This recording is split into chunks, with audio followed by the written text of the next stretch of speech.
Namaste. Welcome. My name is Todd Norian, and I'm the founder of Ashaya Yoga. Today is the Heartseed inspiration. I'd like to start with a short meditation. So if you're in a place where you can close your eyes safely, please do that. Sit up tall. Take a couple of deep breaths. When you inhale, open to the bigger energy. Imagine you could open to the universal vista of infinite energy. And then as you exhale, release any stress or resistance you might be carrying today. If anything didn't quite go exactly as you had planned, sometimes there can be frustration. Just let it all go. And then draw into your heart.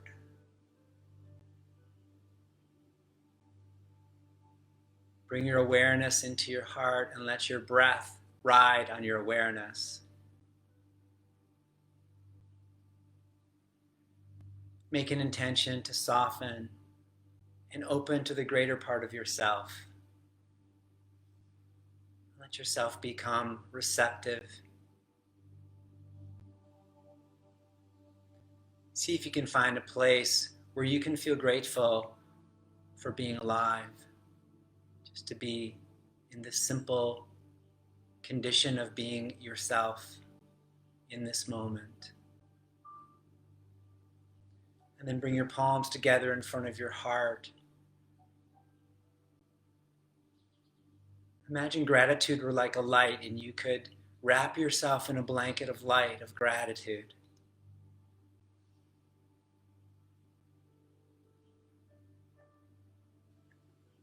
And let's offer this gratitude as light out into the world. We'll take a deep breath and chant one Om together.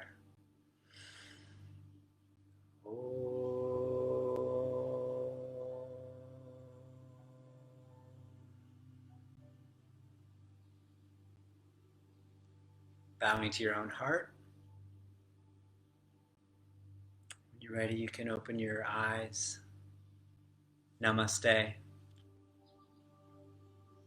Ashaya is the path of radical affirmation.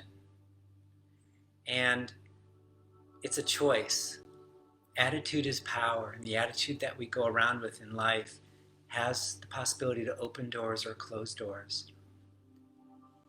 The idea behind radical affirmation is that we always want to say yes to life first. It helps us open to what is, to put our resistance out of the way, to release any frustration and be present with what actually is. What we're seeing, what we're experiencing is actually the reality of what it is. For that, you need to open yourself. There's a necessity to just say yes to something. But of equal importance is our capacity to say no. No creates the boundary, the area around your yes. No supports your yes. When you say no, that's not life enhancing. It's as good as saying yes. When we find the balance of yes and no in life, where we have this healthy self-boundary, yet we stay open, and we have the balance of both, we go to the place in the middle. And this place in the middle is described as the dance of bliss, Ananda, Tandava. Ananda is bliss. And think of bliss as something that goes beyond happiness, that goes beyond joy. Bliss is a vibration. Bliss is a state of consciousness. Think of it as a kind of vibratory, like the highest vibratory level that we can touch. It's like having an experience of deep down in the ocean that's unaffected by the waves at the surface. And this state of bliss can only be cultivated through practice. Deep practice, meditation, yoga, there's so many different practices. So we want to get to a state of Ananda. The state of Ananda is compelling. I feel like my whole life I've been searching for it, I've been reaching for it. We might be able to think about it as this desire deep inside to thrive, searching for the Holy Grail, to find happiness, but more so like to thrive, to be fully expressed, to find deeper meaning and fulfillment in all that's happening in life. The word Tandava means dance, but it also means to be completely absorbed in the state of your state. It's like a state of being possessed by the state of your state. And that's really what the yogi strives to achieve, is this quality of presence. The Ananda Tandava is there in every moment, but we usually block it. We usually block it by resistance, by frustration, different things that can happen that pull us out of that state. The essence of yoga is the heart. The yogi wants to return to the heart where this dance occurs, which is the place in the middle between yes and no. And the heart needs wildness, but it also needs boundary. It needs steadiness.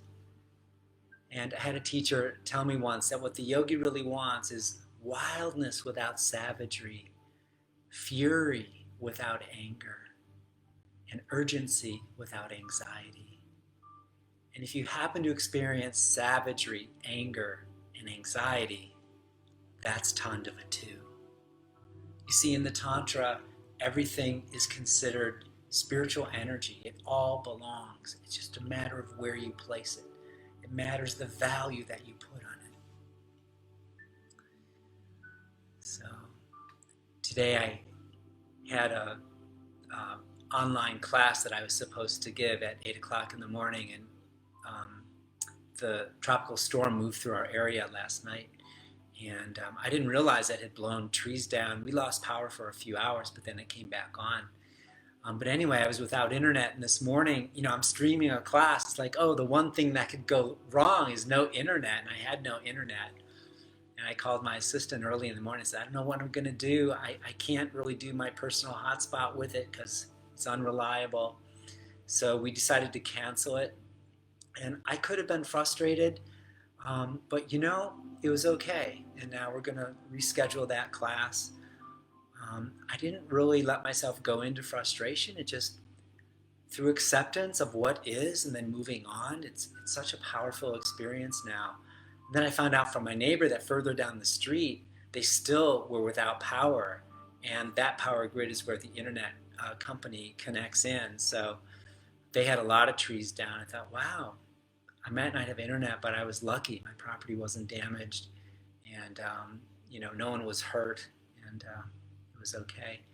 Then I was having my coffee out on my deck this morning, and I'm sipping my coffee, and there's some big chunk in there, and I took it in my mouth. I didn't want to, but I just noticed it. I pulled it out, and it was a bee, dead. I thought, oh my God. So, not necessarily the worst way to go. Death by fair trade, organic dark roast coffee. I don't know, I could think of worse ways to go. But it's how to live in our life and not get so disturbed by the things that happen without our control. To really go to the heart, where we recognize that already we're whole and complete. And we come back to that place again and again. The Tantra Yoga is not a system. Ashaya Yoga is not a system where we try to check out of life. Tantra is all about checking in. And if you want this Ananda Tandava, this bliss, this capacity to thrive, then you have to be willing to experience everything, to feel all of your feelings, to be fully, we could say, wholly in the state of your state. And for that, it takes practice. So that's what I'm doing in Ashaya Yoga, is designing meditation practices, yoga practices, to help us forge a very close and intimate relationship with this Ananda Tandava, which is our natural state of being. So I hope you're able to thrive today in whatever it is. And one of the key ingredients to help us thrive, I call it deep acceptance. Deep acceptance of what is. Deep acceptance exists without resistance, without pushing life away.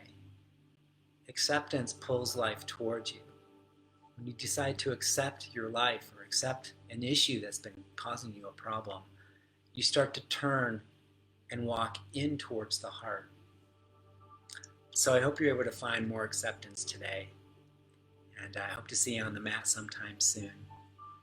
I do free Facebook classes, Facebook Live classes every Tuesday and Thursday, 9 to 10. So I hope you'll join me there so we can continue the practice. Namaste.